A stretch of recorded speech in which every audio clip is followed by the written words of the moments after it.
Hello everyone. Now we are going to read our chapter related to history, tribal communities and their development. Tribal का meaning होता है आदिवासी समुदाय या समी समुदाय या समूह जिनको हम कहते हैं और देयर डेवलपमेंट उनका विकास। आज हम आदिवासी समुदाय और उनके विकास के बारे में जानेंगे।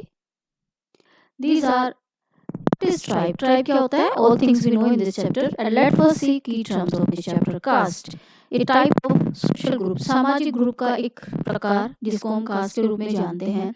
Centralization, to give control of a country or kingdom to a group of people. जब किसी देश का या राज्य का कंट्रोल किसी एक समूह के पास होता है उसको हम सेंट्रलाइज्ड एडमिनिस्ट्रेशन के रूप में जानते हैं. Decentralised, to give someone power of central government, किसी को पावर दे देना सेंट्रल गवर्नमेंट की टू स्मॉलर यूनिट, छोटी छोटी यूनिट्स में. Here some power given by the king to the village, यहाँ पर कुछ पावर होती है जो राजा के द्वारा विलेजेस को दी जाती हैं, उन्हीं को हम डिसेंट्रलाइजेशन कहते हैं. Kingship, related with a feeling of being close to each other, वह फीलिंग जिसके तहत हम एक दूसरे के करीब अपने आप को महसूस करते हैं. And belonging to a particular region, और यह किसी एक क्षेत्र से निश्चित क्षेत्र से बिलोंग करती है. ट्राइब, आदिवासी जाति. एथनिक ग्रुप, एक एथनिक ग्रुप जिसको निर्मित किया गया है वैल्यूज के आधार पर, which is smaller than the social group, जो सामाजिक ग्रुप से छोटे होते हैं. Vessel, a country that is controlled by another, वह देश जो दूसरे किसी व्यक्ति अन्य व्यक्ति के द्वारा कंट्रोल किया जाता है उसको हम वेसल के रूप में जानते हैं. Now let's start this chapter. Very important political, social and economic development took place over the centuries. हम अगर शताब्दियों का ऑब्जर्वेशन करते हैं तो हमारे देश में पॉलिटिकल, सोशल और इकोनॉमिक सभी तरह के डेवलपमेंट्स, विकास देखे गए हैं. But social change were not the same everywhere, लेकिन जो सामाजिक विकास था वो हर जगह एक समान नहीं था, क्योंकि यहाँ पर जो सोसाइटीज थी वो इवॉल्व डिफरेंटली, अलग अलग तरीके से रहती थी. There were two types of societies in India, हमारे देश में टू टाइप्स की सोसाइटीज थी मेडिवल पीरियड में. Caste societies and tribal societies, जाति के आधार पर समाज और आदिवासी समाज. अब caste based societies was one in which people were divided according to their birth, जाति के आधार पर जो समाज था उनमें व्यक्तियों के जो विभाजन थे वो उनके बर्थ के आधार पर किए गए थे.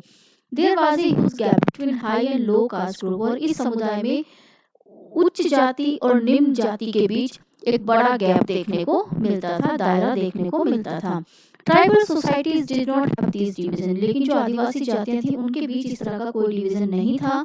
वे ना ही तो किसी कास्ट रूल को फॉलो करते थे, वर लेड डाउन बाय द ब्राह्मण, जैसा कि हमने कास्ट बेस्ड सोसाइटी में देखा जो ब्राह्मण्स के द्वारा बनाए गए थे. Equality was there unique feature, इस कारण से जो ट्राइबल सोसाइटीज थी उनकी प्रमुख विशेषता, अद्वितीय विशेषता मानी जाती थी उनकी इक्वालिटी, समानता.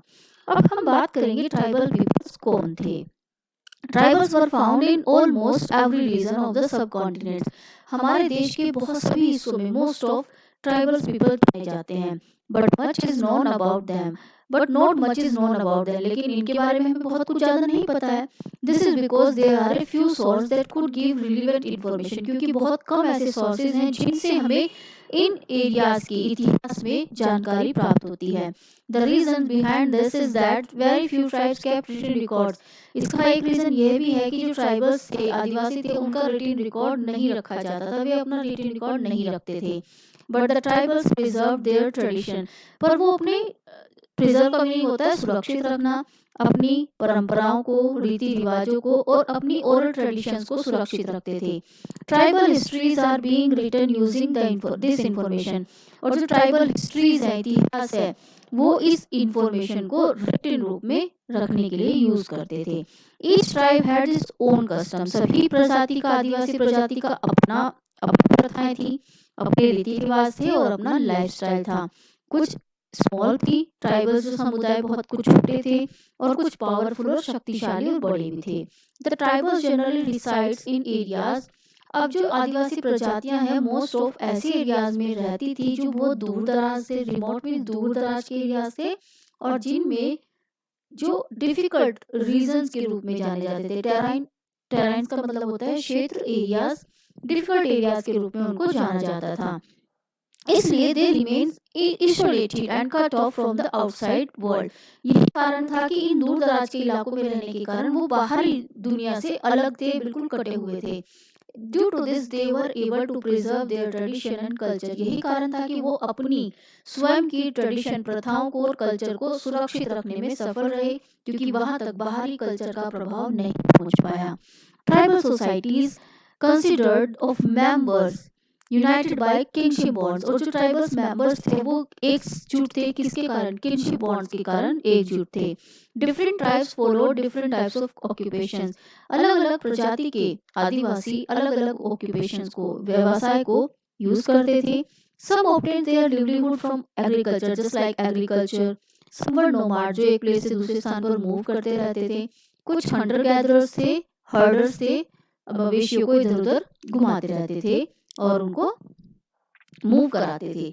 सम tribals earn living by performing acrobatic stunts. कुछ ऐसे थे जो एक्रोबेटिक स्टंट्स करके लोगों को एंटरटेन करते थे और अपनी जीविका कमाते थे। फ्यू अदर्स वर क्राफ्ट्समैन, और कुछ कारीगर थे, शिल्प कला में निपुण थे।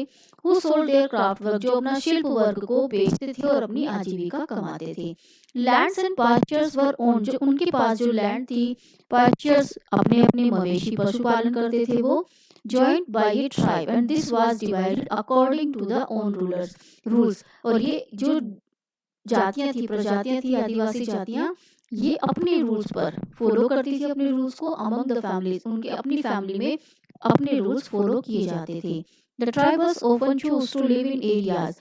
अब वो किस तरह के एरियाज को रहने के लिए चूज करती थी? Most of hill areas, mountains, forest और डेजर्ट एरियाज को चुना जाता था।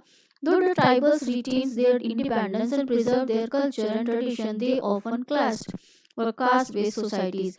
यद्यपि जो ट्राइबल्स थे उन्होंने अपनी कल्चर को, अपनी आज़ादी को सुरक्षित रखने की कोशिश की, लेकिन फिर भी उनको क्लैश किया गया, उनको दबाने की कोशिश की गई कास्ट बेस्ड सोसाइटीज के द्वारा।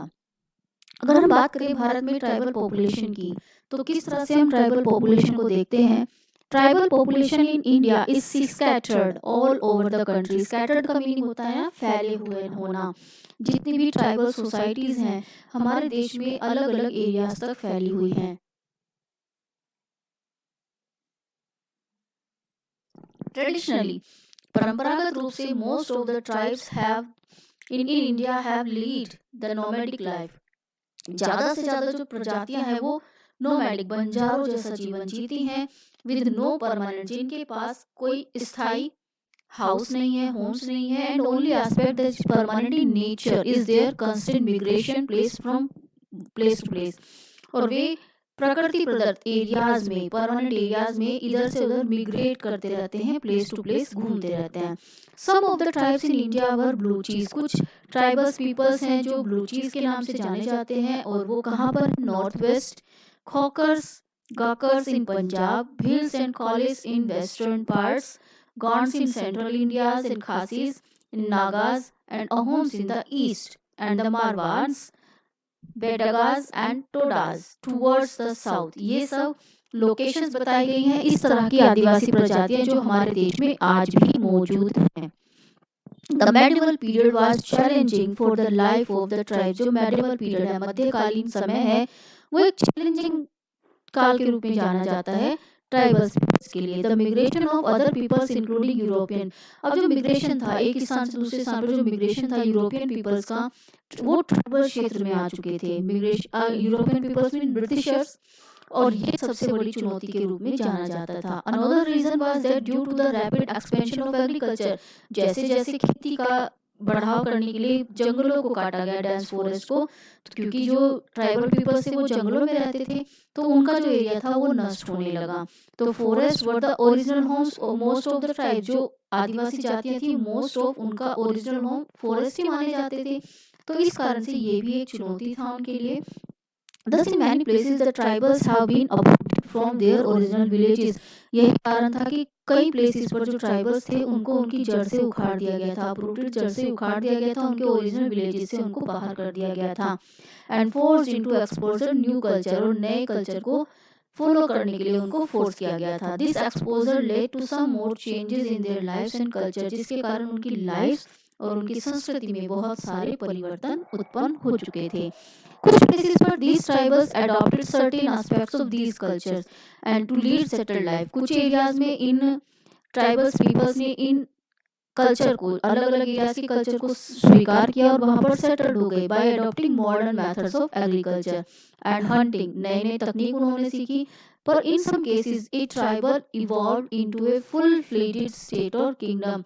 और एक किसी केस में जो ट्राइबल्स थे उन्होंने फुल फ्लेजेड स्टेट और किंगडम के रूप में अपने आप को डेवलप किया था। द गॉन्ड्स इसका एग्जांपल माना जाता है। Gonds were one of the largest most powerful popular tribe communities. यह शक्तिशाली पावरफुल कम्युनिटीज में जानी जाती है आदिवासी जातियों की, जो सेंट्रल इंडिया में मौजूद थी। The name Gonds come from the Telugu word Konda. कोंडा शब्द से लिया गया है जिसका मीनिंग होता है पहाड़ी। Today groups of Gonds are found. आज भी हमारे देश में गॉन्ड्स के जो समूह है वो सेंट्रल इंडिया में include parts Madhya Pradesh, Chhattisgarh, eastern Maharashtra, northern Andhra Pradesh, इन सब एरियाज में पाए जाते हैं। तो आज भी गॉन्ड्स की प्रजातियां हमारे देश में मौजूद हैं। Historically the land of Gonds is Gondwana. इतिहास में जो लैंड मानी जाती है गॉन्ड्स की वो गोंडवाना, गरकटंगा या फिर इसको हम गरकटंगा भी कहते हैं, सेंट्रल इंडिया में मौजूद है। देयर आर सेवरल सब ग्रुप्स अमंग द गॉन्ड्स। और गॉन्ड्स समुदाय के छोटे छोटे अन्य ग्रुप्स भी मौजूद हैं। अब हम बात करेंगे गॉन्ड स्टेट की। The various parts of Gond region were ruled by Rajput dynasties. जितने भी वेरियस पार्ट्स थे गॉन्ड रीजन के, गॉन्ड क्षेत्र के, वो राजपूत समुदाय के द्वारा शासित थे। They ruled from 6 to 12 centuries. इन्होंने रूल किया था, शासन किया था 6 से 12 सेंचुरीज तक।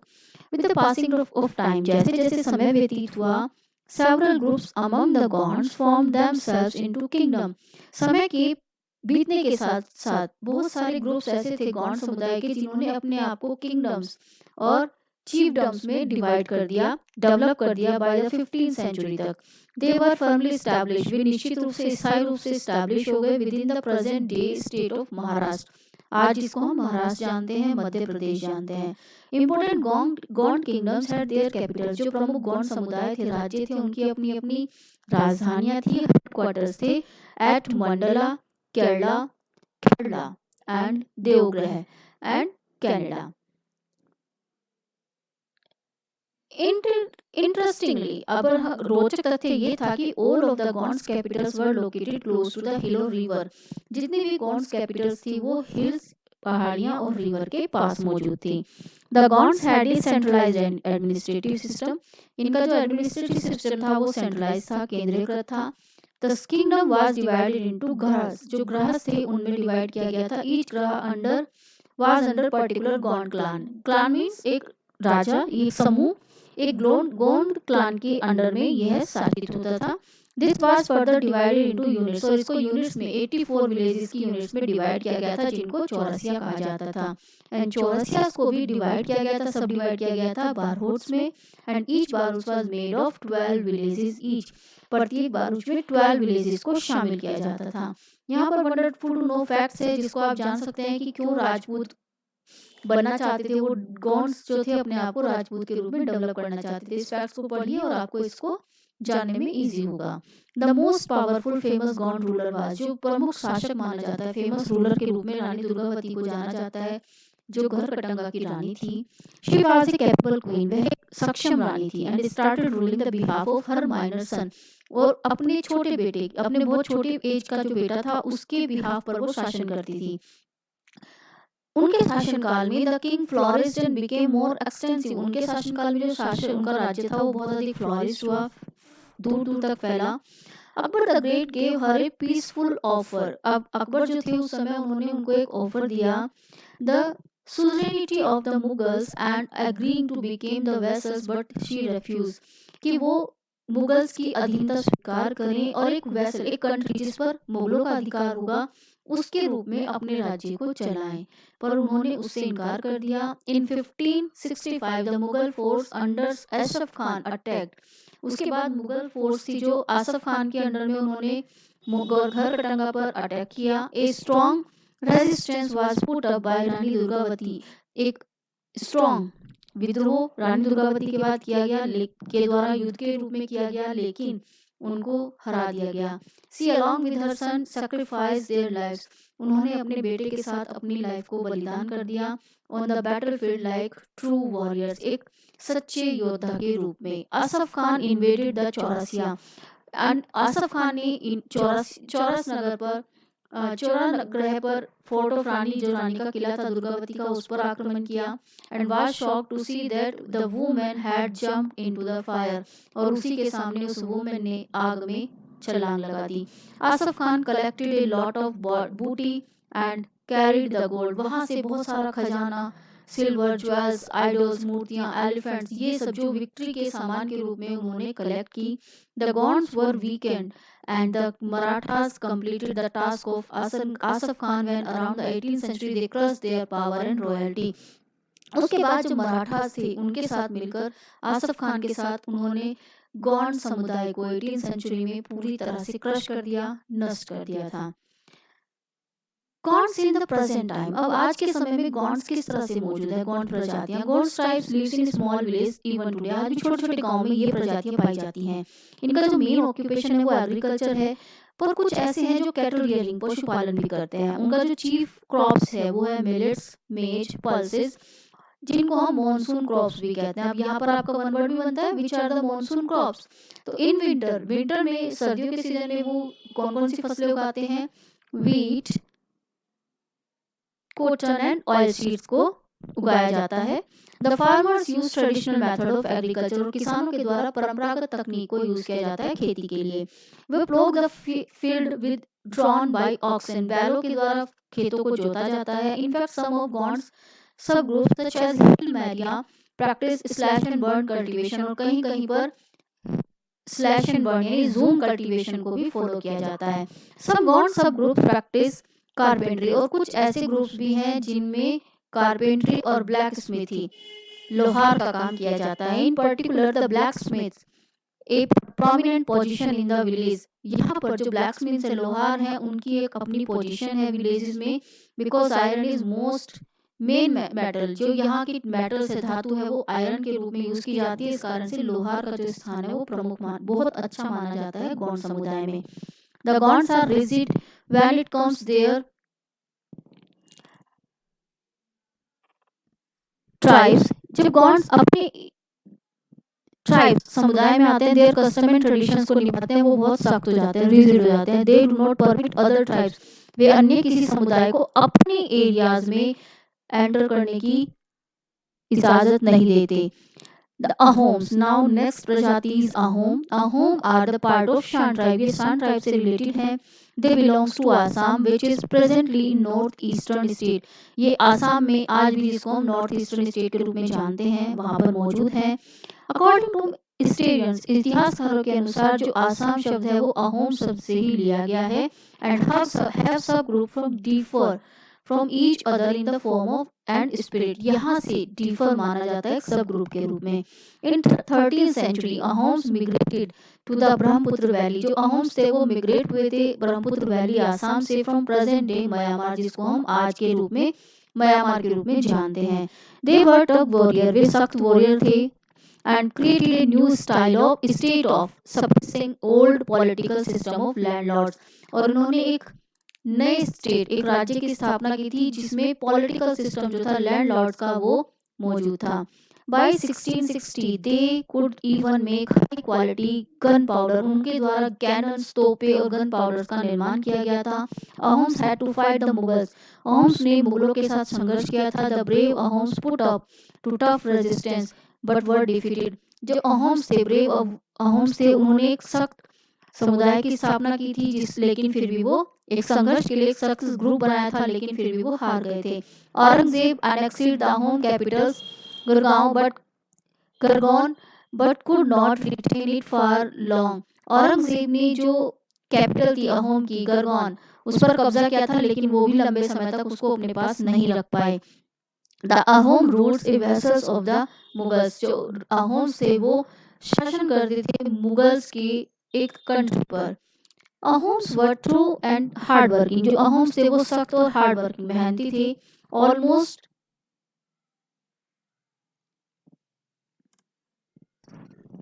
ऑलमोस्ट ऑल एडल्ट मेल्स, जितने भी ऑल एडल्ट मेल्स थे, पुरुष थे, fought as soldiers, वो सैनिकों की तरह लड़ते थे ड्यूरिंग वॉर टाइम, युद्ध के समय में। और during peace time they engaged in building dams, जब शांति का काल होता था तब वो पुल निर्माण, irrigation system and other public work में एंगेज रहते थे। The Ahom also introduce various new methods of rice cultivation, उन्होंने नई नई टेक्निक्स राइस कल्टीवेशन की डेवलप की थी। Ahom societies, Ahoms worship their own tribal gods, ये अपने भगवानों को पूजते थे। But the influence of Brahmans increase during the first half of the 17th century, लेकिन 17th सेंचुरी के फर्स्ट हाफ में ब्राह्मण समुदाय का जो प्रभाव था वो भी इन पर देखने को मिला। The Brahmans were a privilege community, यह प्रिविलेज कम्युनिटी सभ्य समाज माना जाता था।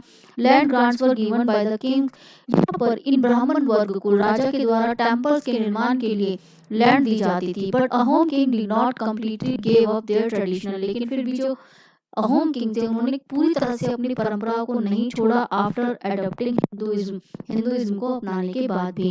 Ahom society was very sophisticated, वह बहुत सोफिस्टिकेटेड थी, मींस बहुत अधिक संघर्षशील थी। Poets and scholars were given land grants, जो पोएट्स होते थे और स्कॉलर्स होते थे उनको जमीनें दी जाती थी। Theatre was encourage, theatre dramas को भी इंकरेज किया जाता था। Important work of Sanskrit were translated into local language, जितने भी प्रमुख संस्कृत के वर्क थे उनको लोकल लैंग्वेज में ट्रांसलेट किया गया था। Historical works just like Buranjis were also written, ऐतिहासिक वर्क भी यहाँ पर लिखे गए। एग्जाम्पल के रूप में हमने बुरंजीज कहा है, यहाँ पर नेम दिया गया है। They were written initially in the Ahom language, ये अहोम लैंग्वेज में और असमिया लैंग्वेज में लिखे गए थे। Rudra Singh was the most powerful Ahom ruler, Rudra Singh most powerful Ahom rulers के रूप में जाने जाते थे। Assam became a part of British India in 19th century, उसके बाद आसाम जो था 19th सेंचुरी में ब्रिटिश गवर्नमेंट का एक हिस्सा बन गया था। Now case study of Ahom kingdom. Ahom kingdom reach in peak during the region of Rudra Singh, Rudra Singh के शासन काल में जो अहोम राज्य था वो अपनी चोटी पर, चरम पर पहुंचा था। बुरंजीज और अहोम क्रॉनिकल्स जो लेख थे, क्रॉनिकल लेख्स थे, वर एनकरेज्ड बाय हिम, उनके द्वारा प्रोत्साहित किए गए थे। वाज स्किल्ड इन वारफेयर, वो वारफेयर युद्ध से संबंधित कार्यों में, establish trade relations with Tibet के साथ उन्होंने ट्रेड रिलेशन डेवलप किए थे। The kingdom of Ahom prospered and he built the grand city of Rangpur, ये जो अहोम राज्य थे वो बहुत अधिक धन धान्य से संपन्न थे और इन्होंने ग्रैंड सिटी रंगपुर की स्थापना की थी। Till the middle of 18th century, 18th century के मध्यकाल तक गढ़गांव वाज द कैपिटल, इनकी कैपिटल थी, बट बाद में शिफ्ट कर दिया गया रंगपुर को एक कैपिटल सिटी के रूप में। King Pramatta Singh built an amphitheatre called, एक एम्फीथिएटर का निर्माण किया गया था राम प्रमथा सिंह के द्वारा, जिसको रंगघर कहा जाता था। From where royal families would watch elephant fight, जहां से बैठकर जो रॉयल खानदान के पीपल्स होते थे वो एलिफेंट फाइट्स या अदर स्पोर्ट्स को देखा करते थे। It was the first amphitheatre in the region and was 2 storey, यह जो थिएटर था यह 2 स्टोरीज था और फर्स्ट एम्फीथिएटर के रूप में जाना जाता था। ओवल शेप में इसको निर्मित किया गया था। Ahoms were unaware of cement, जो अहोम्स थे वो अनभिज्ञ थे, मीन्स उनको नहीं मालूम था। Are used to paste and eggs and rice, जो cements are used for paste of eggs and rice के यूज के लिए सीमेंट एक मेटल का यूज किया जाता था, धातु एक मटेरियल था। It is the interesting to note down that these buildings have stood the test of time, यह आज भी समय के साथ साथ भी खड़ी हुई है। रंगघर इसको कहा जाता है। Caste structures and changes during this period, किस तरह से कास्ट का स्ट्रक्चर था जो इस समय में बदल गया था। Considerable social change took place in the subcontinent during the period, समय के साथ साथ जब हम एग्जामिन करते हैं तो यहाँ पर सोशल चेंज, सामाजिक परिवर्तन धीरे धीरे देखने को मिले। एक change is brought about when people from different communities, एक परिवर्तन देखने को मिला जब डिफरेंट समुदाय के जो पीपल्स थे या ग्रुप थे वो इंटरेक्ट हुए, एक दूसरे के प्रति इंटरेक्ट हुए।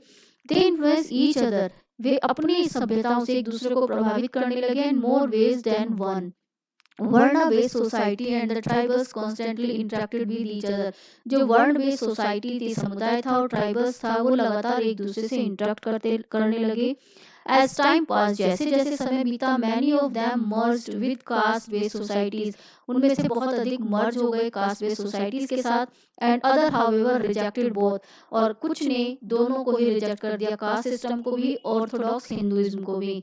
सम tribals established powerful and extensive states, कुछ ट्राइबल्स पीपल्स ऐसे थे जिन्होंने शक्तिशाली और विशाल राज्यों की स्थापना की, and organise system of administration, और एक प्रशासन संबंधी समूह से व्यवस्था को स्थापित किया। The Bhakti saints who brought about what is known in history as the Bhakti movement successfully attract, जो भक्ति सेंस थे जिन्होंने भक्ति मूवमेंट की शुरुआत की थी इतिहास में, successfully attract and improve the statues of lower caste, status of lower caste, उन्होंने सफलता के साथ जो लोअर कास्ट थे उनके स्टेटस को इम्प्रूव करने की कोशिश की थी। दे डिनाउंस्ड कास्ट सिस्टम, उन्होंने कास्ट व्यवस्था को अस्वीकार किया, डिनाउंस किया, एंड डिस्क्रिमिनेटेड क्योंकि जो कास्ट सिस्टम था वो शोषण करता था humans and on the basis of higher low caste. They supported devotions to god, उन्होंने सपोर्ट किया था भगवान के प्रति भक्ति को, and parallel to the bhakti sense the Sufi movements gains momentum, ये कारण था कि जो भक्ति सेंस थे और सूफी मूवमेंट था उन्होंने यहाँ पर अपनी जगह बनाई थी। तो इस तरह से आपका यह चैप्टर यहाँ पर कंप्लीट होता है students. Now watch this video very carefully and try to understand all part of this chapter and try to understand all facts related to this chapters. Thank you now.